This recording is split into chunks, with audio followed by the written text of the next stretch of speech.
It's the week ending Friday the 16th of May, and this is The Week Unwrapped. In the past 7 days, we've seen the Prime Minister warning the UK risks becoming an island of strangers as the government published its white paper on immigration. The US and China agreeing to reduce tariffs on each other's goods for 90 days. And a week of Eurovision fun ahead of the final in Switzerland on Saturday. You can read all you need to know about everything that matters in The Week magazine, but we're here to bring you some stories that passed under the radar this week. Big news, not making headlines right now, but with repercussions for all our lives. I'm Olly Mann, and let's unwrap the week. And joining me today from the Week's digital team, we have Rebekah Evans, and we are rejoined by journalist Catriona, Stewart, and writer and performer Suchandrika Chakrabarti. Are any of you going to be sitting down, scorecard in hand, ready for a Eurovision party this weekend? Yes. No, I don't think so. No. Okay, split rooms. We've split the room already. Catriona, you're excited. Is it just because of Catriona and the Waves, or did you have an excitement in Eurovision even before then? I am in a music league / movie club. So Saturday night we are combining the best of both worlds and we are going to watch Eurovision and score it. But I also have a 40th birthday party at the same time. So I'm going to be running back and forward between the party and watching Eurovision in the loos on my phone. Rebekah, you are not keen on Eurovision. Why? I don't know. I just think it's a bit too cheesy. I watched it last year and kind of regretted it. But I just think we could put up Adele for it and just not win. We're never going to win. We're never going to win. So we'll probably win this weekend now that I've said that. But yeah, I just can't get behind it. I'm afraid. Not my cup of tea. What the hell just happened? So Chandrika, you're up first. What do you think this week should be remembered for? Have researchers discovered the fountain of youth? Well, how the tables have turned for all the Karens out there that were like, oh my God. They were like, oh, you're going to get cancer. You're going to be put into an early grave. It's not healthy. Now look what they're finding out. TikToker Zara Ray on Wednesday sharing her thoughts on what? So Chandrika, what's happened in the news? So this is the news that weight loss injections could cut the risk of cancer by almost half. That's what a new study says, which is unbelievable news because there's been a lot in the media about weight loss drugs and celebrities using them, Ozempic face, quick weight loss, and what are the long-term implications because it's not been around for very long. But there's been this study, it's in Israel, and they looked at more than 6,000 obese patients with type 2 diabetes. Half of them were given bariatric surgery, so a physical kind of intervention, and then others were prescribed GLP-1 weight loss drugs. They include semaglutide, which makes you feel fuller faster. And that's the drug that's behind all of those brands, right? Mounjaro, Ozempic. Yeah, Wegovy, all of these injections that certainly celebrities have been taking. And you can get it for like £150 online. So 1 in 2 people in the UK are forecast to get cancer in our lifetimes. And what this drug might hold is the key to solving or at least lowering the chance of us getting obesity-related cancers. That includes breast, bowel, and also heart disease. So it could be an all-round winner. Yes, okay, and that is obviously a significant finding. However, Rebekah, that sort of caveat of obesity-related cancer, I feel has been missed out on some of the reporting about this. Headlines say weight loss jabs can reduce cancer by half. Well, it's in people that were already clinically obese and being considered for medication for diabetes anyway, including bariatric surgery, which is pretty dramatic. So it's reducing obesity-related cancer. What does that mean for everyone else? Yeah, so essentially they're starting off with looking at obesity-related cancers, and I was quite surprised to see how many cancers are actually linked to obesity. So as Suchandrika mentioned, we're looking at things like breast cancer, bowel cancer, pancreatic cancer, for instance. And the thinking there is that by reducing this excess fat and improving our metabolic health, we're kind of cutting off these hormonal pathways that fuel growth of tumours. If the country is going to gear up and trial these drugs for cancer prevention, I think it could be a real game changer in how we are tackling chronic disease as a whole. So this is looking at people who are already obese, but in the future we could be, instead of waiting for people to get sick and then treating them, it would be perhaps a more preventative approach. But then doesn't that just mean, Kat, that if it's cancer that's caused by obesity, then the solution of cutting obesity will cut the risk of cancer, but there are other ways to cut obesity, and that can get forgotten in some of the hyperbole around this. Your weight loss can happen through other means, including changing your diet, exercise, willpower. Yeah, it's a really complicated conversation to be having because the causes of obesity are far more complex than just saying that people need to exercise more and eat less.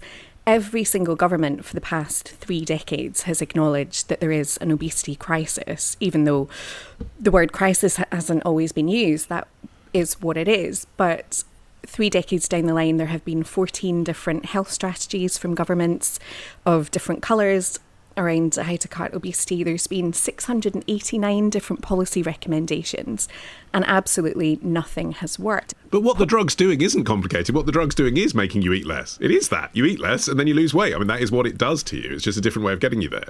Exactly. But then you look at the rates of obesity that are linked to the rates of people living in socioeconomic deprivation, and when you have foods that are very expensive, particularly now in the cost of living crisis, I think we're all feeling the squeeze when we go to the supermarket.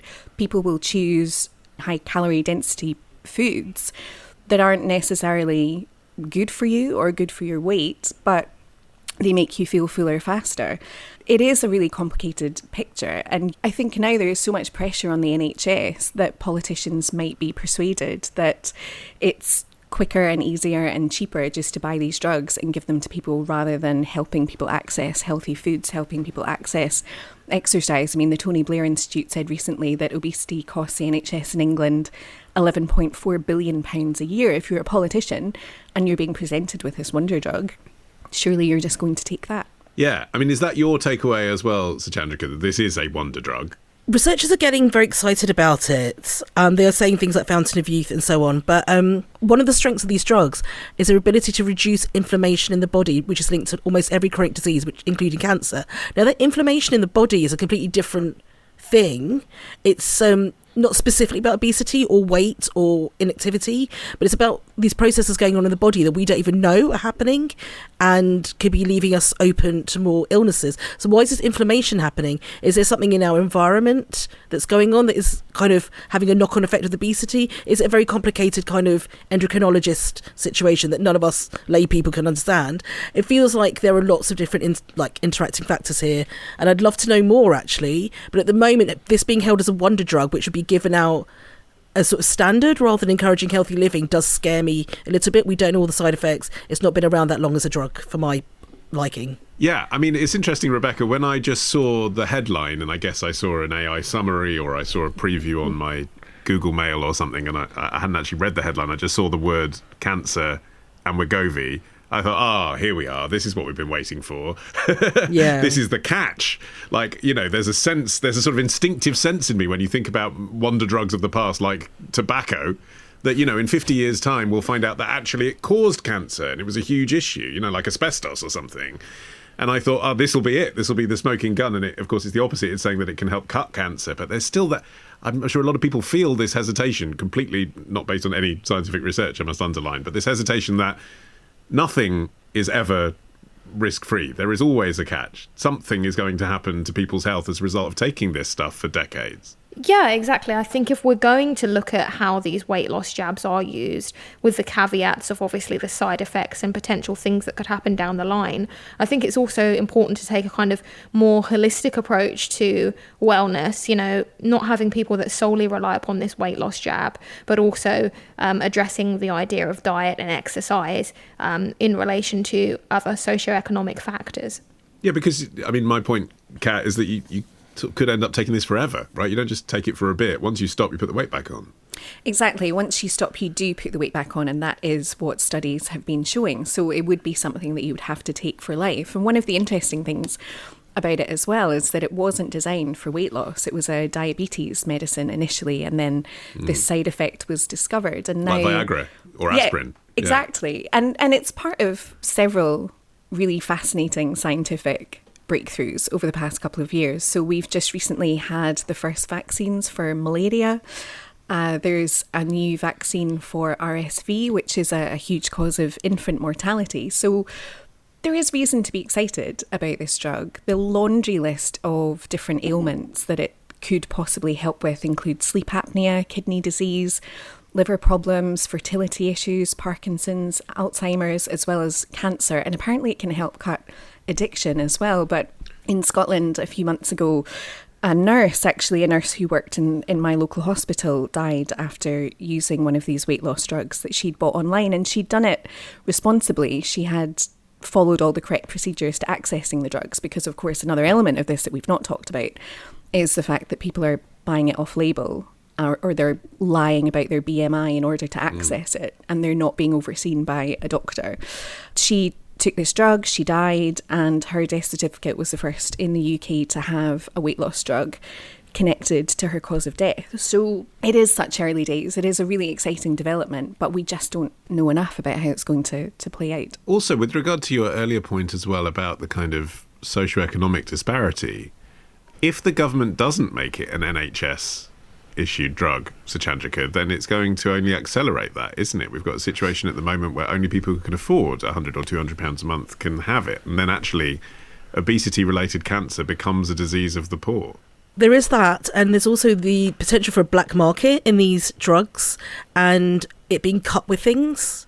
So it is quite dangerous to kind of make it something that's out of people's reach if it's kind of necessary. One thing I will say about the GLP-1, which is what is the ingredient in all of these weight loss drugs, it's glucagon-like peptide, GLP-1, and it's a naturally occurring hormone in the body.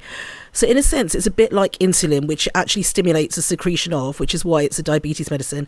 It's a bit like if you have an underactive thyroid, the only treatment is really thyroxine, which is a synthetic thyroid hormone, and you are on it for life. What it is giving you back is a hormone that you might not be producing. Now the question is this happening across the population? It might be happening in people who are diabetic, but is this happening in populations? Is this the mechanism that's making obesity a complete epidemic? If so, then this is a gigantic discovery. It's really necessary at this point in our lives. A generation ago, our grandparents weren't dealing with obesity in the same way, so it must be environmental. There must be something going on.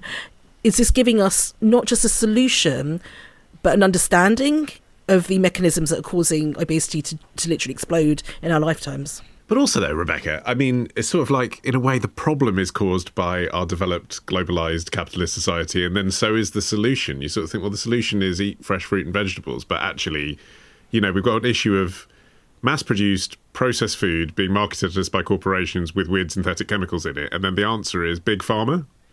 Yeah, definitely. And it's just like two sides of the same coin in a sense, where we're, you know, as you say, feeding all of this like negative food into our bodies, but then to combat it we have to put all of this like medication that's not meant to be in our bodies in the first place. I think I've always thought that, you know, good nutrition and regular exercise as posited as the solution to losing weight, yeah, that sounds great, but it's also a privilege. There's time, environment, money comes into these kind of things, so it's not as simple as just like doing the couch to 5k or like trying to eat organic food. Like, it's unfortunately the solution is not that simple. But then again, if there's an increased use of these weight loss jabs, are we promoting like negative body image? Are we reinforcing ideas that thinner is always healthier, or that weight is something that needs to be fixed? You know, we're creating a pressure to conform in a certain sense. So I think there's lots of different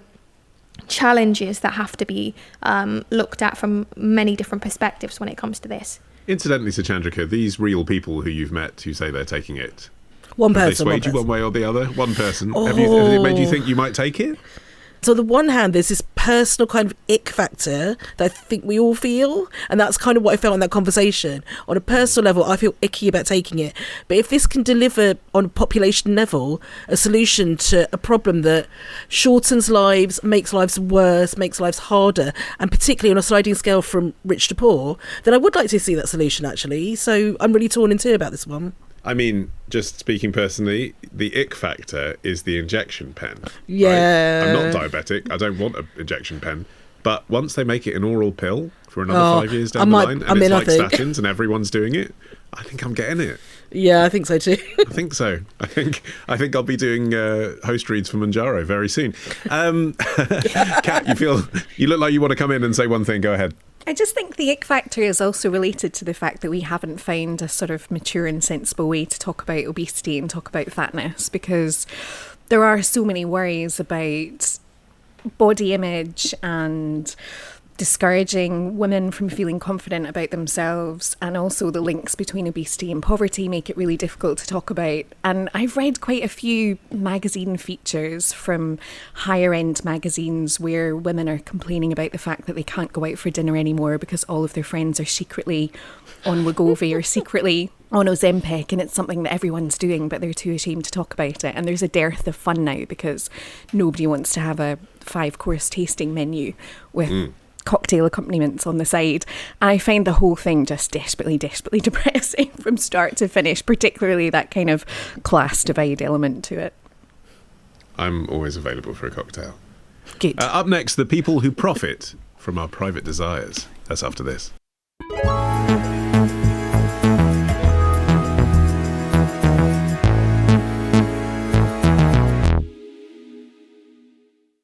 Okay, Rebekah, it's your turn. What do you think this week should be remembered for?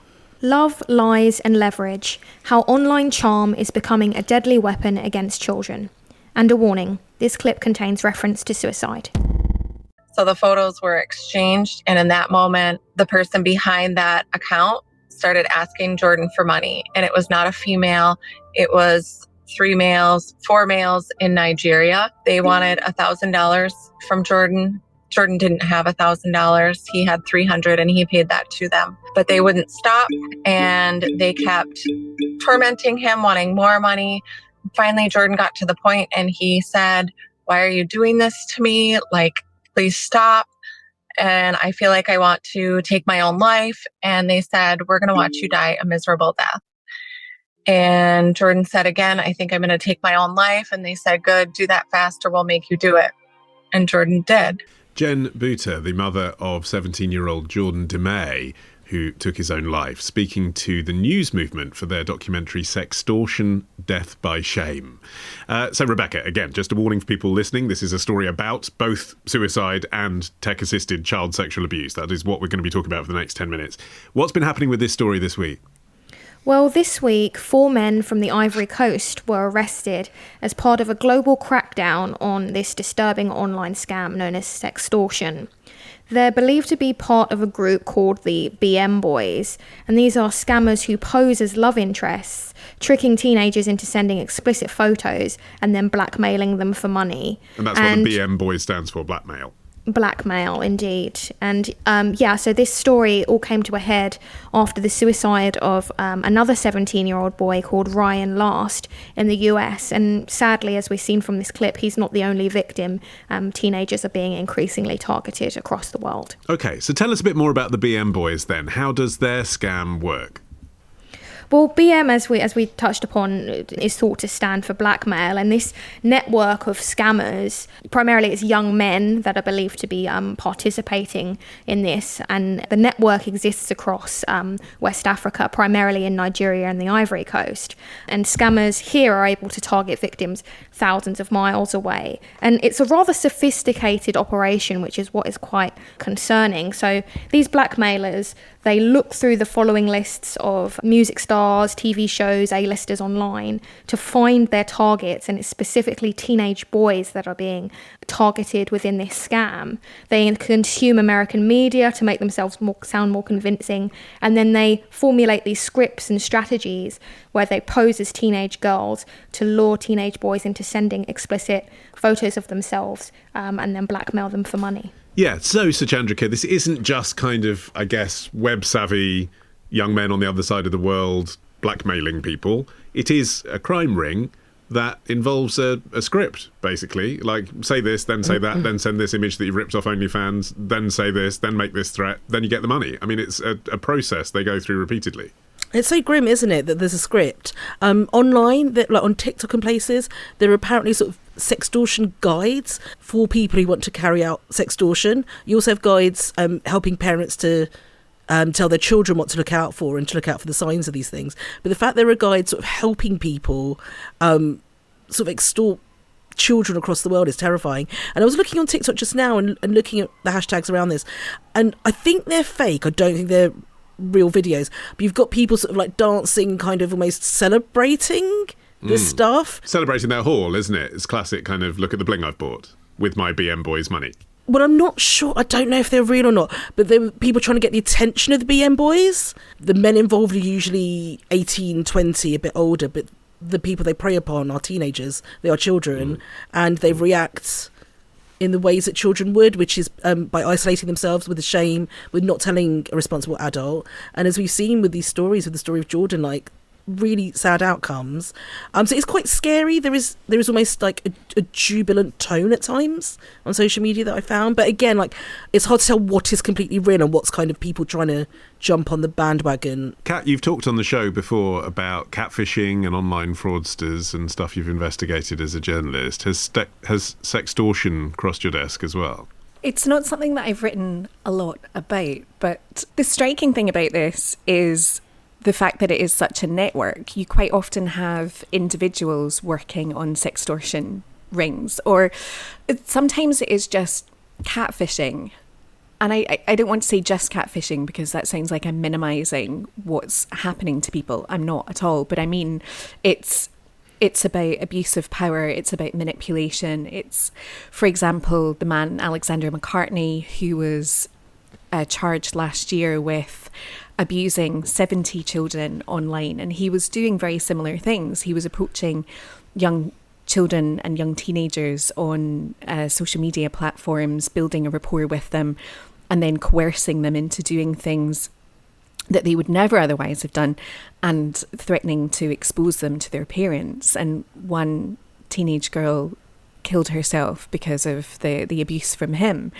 Whereas with the BM Boys, it's very much about getting money, and there's that dehumanization of the victims. They're able, because they're targeting people who are on the other side of the world, they don't have to look at their victims, they don't have to engage with them directly. And there's this lack of accountability because it's very unusual to be arrested. Alexander McCartney, to arrest him, it was an international operation. It was huge amounts of police resources to try and track him down. And we don't hear a lot about these cases because the criminals behind them don't end up in prison. There isn't enough regulation of social media companies. And it's really, really frightening. And it's so easy to see how young children could become victims of this kind of crime. I had an attempt at an extortion a few months ago. I got an email saying that somebody had been watching me over my webcam. They'd managed to get into my laptop and install spyware, and it was very detailed, the email. It was very specific. And they knew one of my passwords to one of my internet accounts, and they said that they had filmed me getting up to no good in front of the camera. And I knew that that wasn't true because my conscience in that regard is completely clear. But even as an adult who writes about these kind of scams, who knows about them, I still panicked. I still absolutely panicked. And I wasn't worried about them having any sexual content about me. But I live on my own. I work from home. I quite often sit at my laptop talking nonsense to myself.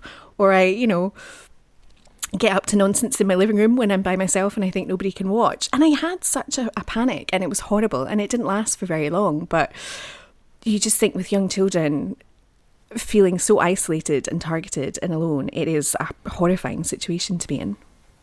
But also, Rebekah, we can tell what the next frontier of this is going to be with generative AI, can't we?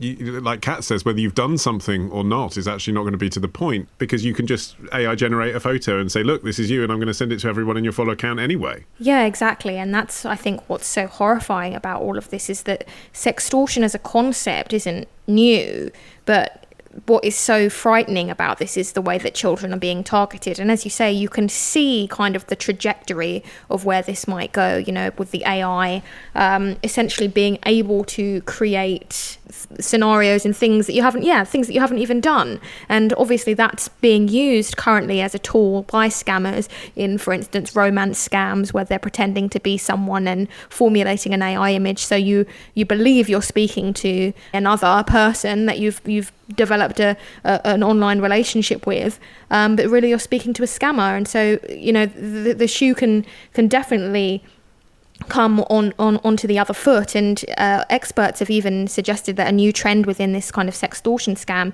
it involves criminals threatening to portray the victims themselves as perpetrators of a sex crime, by disseminating these kind of photos. So it's very, very scary, and I can just imagine, this kind of crime is hitting children at their most vulnerable.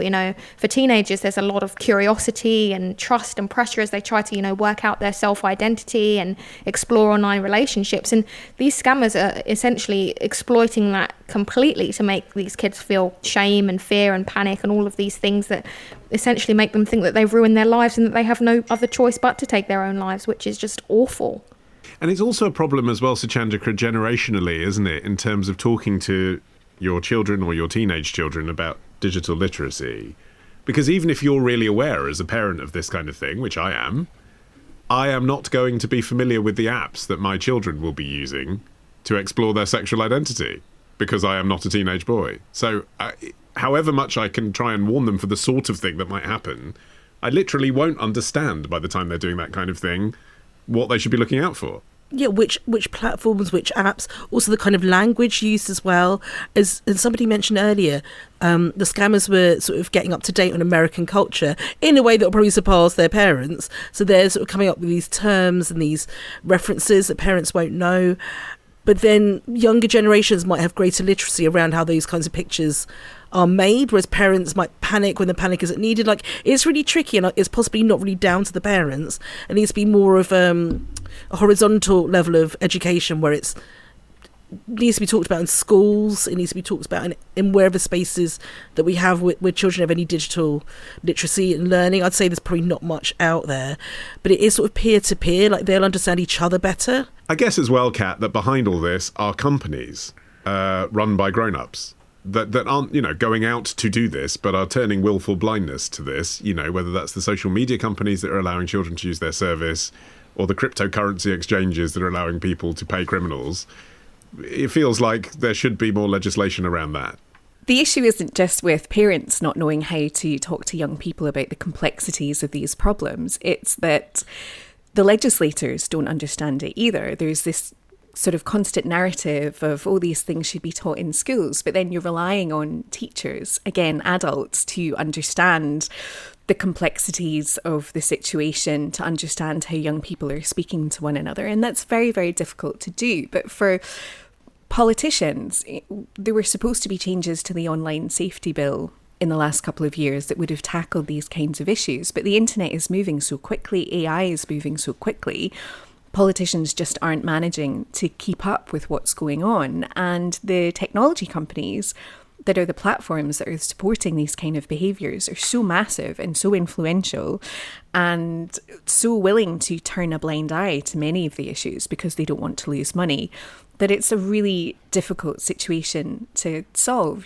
TikTok would say that they have AI moderators in place as a layer of protection before the human moderators, but AI tools can't pick everything up. They can't identify everything.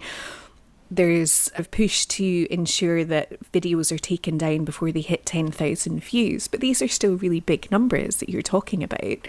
And there is inaction from these companies because they worry about the amount of work that's going to be involved, they worry about the cost involved, and politicians are not managing to legislate efficiently enough to make sure that these companies are forced to make meaningful changes. And Rebekah, just finally on this, if someone has been targeted by this, or you think they might be vulnerable to sextortion, what's the best advice? Yeah, well, I think it's really important to, stress to your teenagers and young people that you should really just never trust people that you don't know, that you haven't met, and try to avoid sharing these kind of intimate details online, no matter who someone says that they are. But I think if people have been targeted, don't pay the ransom.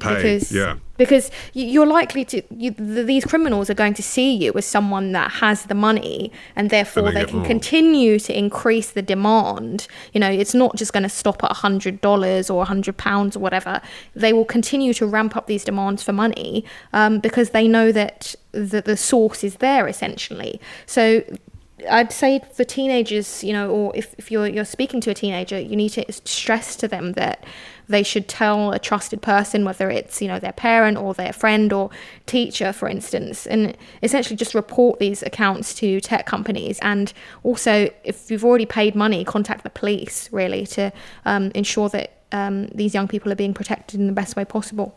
Yeah, the Internet Watch Foundation has a report and remove function as well if there is a nude image of you online, so you can contact them about that. Okay, up next, who cut the cheese?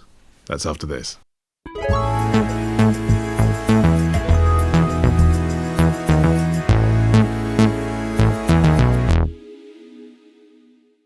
Catriona, you're finishing the show. What do you think this week should be remembered for? Is this the week that, and it breaks my heart to say it, we say cheerio cheddar, goodbye gorgonzola, and farewell feta? One of the last things that I struggled to give up before I went fully vegan was fancy stinky cheese. But will nuts for cheese, super blue, dairy-free blue cheese scratch that itch? Let's get real. It doesn't taste like blue cheese, really. It's a very delicious, creamy cashew cheese spread with blue cheese adjacent flavors. Have you tried it? What do you think? He sounds so angry, considering he's so positive. Vegan hacks there, with a review of some vegan blue cheese from Wednesday. Kat, what is this week's cheesy news? Comté, nutty, sweet, delicious, is the most popular artisan cheese in France, but it's become the poster cheese for the terrible consequences dairy producing has on the environment. And that is unarguable. Dairy producing does take a terrible toll on the planet. But Comté is produced in eastern France, and one does not try to stand between the French and their fromage. Unless you are Pierre Rigaud, who is the founder of an association that campaigns for animal rights and biodiversity. And he's worried about the environmental impacts of Comté. Now, he is trying to persuade the French to give up cheese, and he has created an almighty row. He wants France to quit its Comté habit. Traditionalists are furious. The Interior Ministry office has waded in, and there's even a hashtag, touche pas au Comté. But the row does raise questions about our dietary habits, dairy farming's impacts, and how far we are willing to go to slow climate change. Okay, so this fuss about Comté this week, is it fair? Is it proportionate? Is Comté, a worse offender? Or, as you suggested, actually, is all cheese production pretty bad for the environment anyway?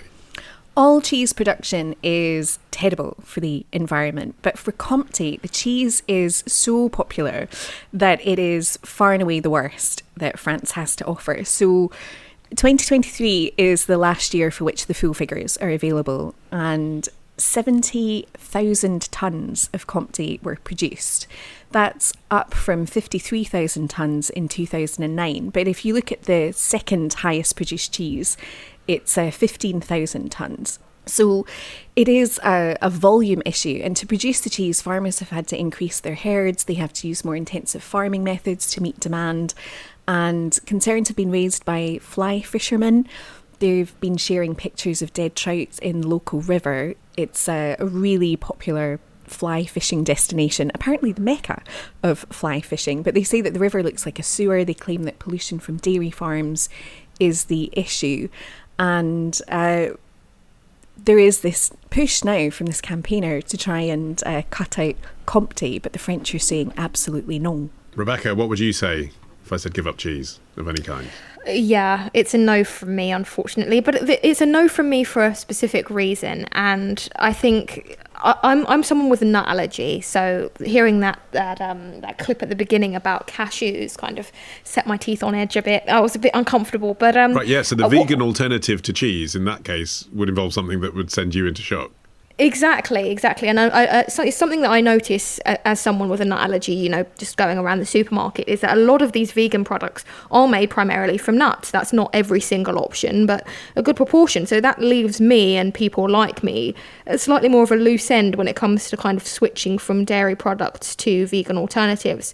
And I think a lot of these products also have kind of the higher price point. I've noticed because I've recently also switched to oat milk instead of dairy. And yeah, the price point is higher. Like, it's definitely higher. So I think all of these things kind of need to be brought into consideration. Obviously, the taste is a huge aspect of things, and you're eating Comté to taste Comté, right? So I think a lot of these kind of alternatives are trying but struggling to capture the same taste that people enjoy. So I think taste is a huge factor of cheese consumption, but also the other aspects of allergies and price come into consideration. Yeah, over on one of my other podcasts, The Modern Man, last January, I interviewed the founders of Veganuary, Suchandrika, and they said to me that when they run their kind of conferences on veganism, the most popular session year on year is Life Beyond Cheese.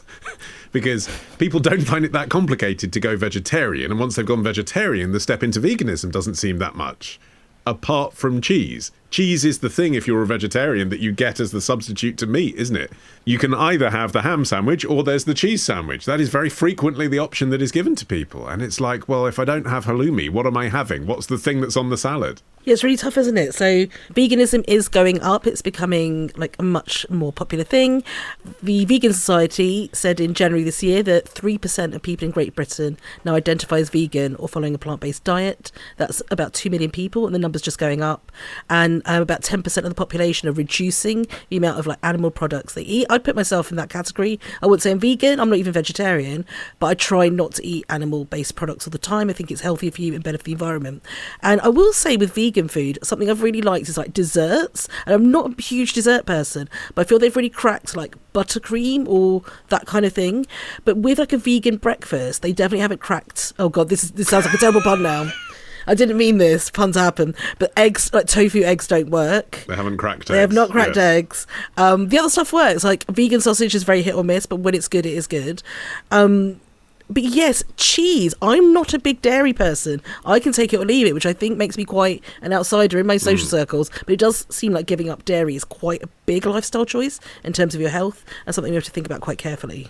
And in terms of the environment, Kat, it's something that a lot of people who are willing to give up meat just are not prepared to contemplate, even if the reason they gave up meat was because of the environment. They don't want to face the idea that keeping cows on a farm to make milk is just as troublesome as keeping cows on a farm to make beef. In fact, often they're the same cows because they get sent into the slaughterhouse anyway. Well, this is something that I have been contemplating deeply over the past 24 hours because I gave up meat when I was 15.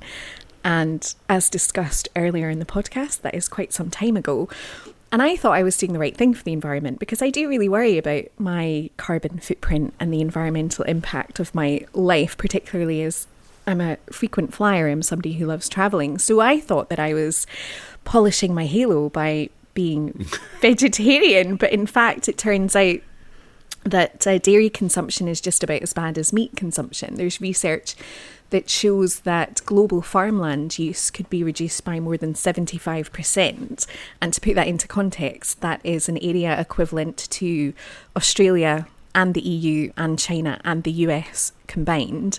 You could reduce that by more than 75% and still adequately feed the population of the world. Luckily, we don't need to go that far. You can cut down on meat and dairy and still enjoy it, but try and have a more plant-based focus. But to make hard cheese, it takes loads of milk, and milk has a really high carbon footprint. And apparently eating 30 grams of cheese each day, which I probably do, and I think a lot of people will not view that as a huge amount of cheese. I eat that for lunch. Exactly. Is the equivalent of driving a petrol car 899 miles.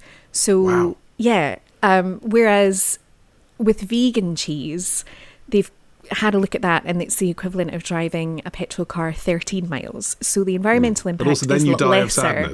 But then you die of sadness. And there are alternatives that aren't nut-based. I mean, the thought of vegan cheese, I'd rather just not have any at all than eat vegan cheese because it just looks terrible. But there are new cheese-making techniques that are apparently going to make dairy-free cheeses delicious and perfect. Okay. But it's going to take a while. It's something called casein. It's a protein that they've worked out how to create in a lab.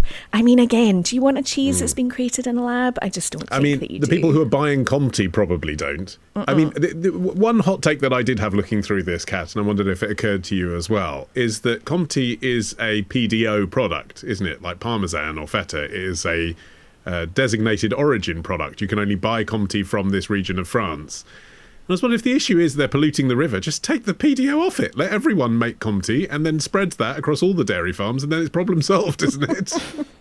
Well, it's not. So I always say a problem shared is a problem doubled. And I think that is what you're suggesting, Olly, is that you're just removing the issue from being concentrated in one area to spreading it out the fish across the rest of France. Region. Yeah. Can I say, though, one of the things that I really enjoyed about this route is that everybody involved in it is very, very poetic. So even, the fly fishermen had lovely things to say about their river being the mecca of fly fishing. But the Interior Ministry is saying that banning the cheese would be like trying to ban sunsets. Delightful. I mean, it is that important to people, isn't it? I suppose we should end, as every show must, with the question as to your favourite artisan cheese. Suchandrika? What counts as artisan? I think not a mass market cheddar, but perhaps like a non-supermarket brie would count. But I'm looking for sort of Roquefort, Comté. I tried something a little plush. Neil's Yard Dairy recently. I think it was a cheddar. So I've gone straight to fancy. I was doing tour guiding, that was why. And then it had salt crystals in it. I think it was a kind of cheddar. It was Isle of Mull. I think a cheddar. And the salt crystals did change my life. They did make me think I understand the cheese people now. I think I might be... I'm 1 foot in the cheese camp, guys. You might be getting me. Rebekah? Well, I'm usually a cheddar purist, but if as far as artisan cheeses go, does blue cheese count as an artisan cheese? Yeah. I'd like to know a specific. Do you have a favourite brand? No. Okay. I like a blue cheese with a digestive biscuit. Oh, nice, yeah. Kat? Really nice. As a Scot, the notion that Isle of Mull cheddar is fancy is giving me a right old chortle. But It's the salt crystals. Have it with a glass of Buckfast. It's really good. It's travelled a long way to get to London, I will say, which is bad. Bog standard cheese for me. I'm used to the fancy stuff. It would be a Cambozola for me. I like a blue cheese. Yes. I mean, actually, can I just say, for all of us that have stuck up for cheddar, I'd still say Snowdonia Black Bomber would be my choice if you're at the cheese stand. Form an orderly queue now and get the salty cheese. My thanks to Rebekah, Suchandrika and Kat. You can follow this show for free. You can get every episode as soon as it's released. Just search for The Week Unwrapped wherever you get your podcasts and then tap follow. You can also get 6 free issues of The Week magazine with a trial subscription if you go to theweek.com/subscriptions. In the meantime, I've been Olly Mann. Our music is by Tom Morby, the producer Ollie Peart at Rethink Audio. And until we meet again to unwrap next week, bye-bye.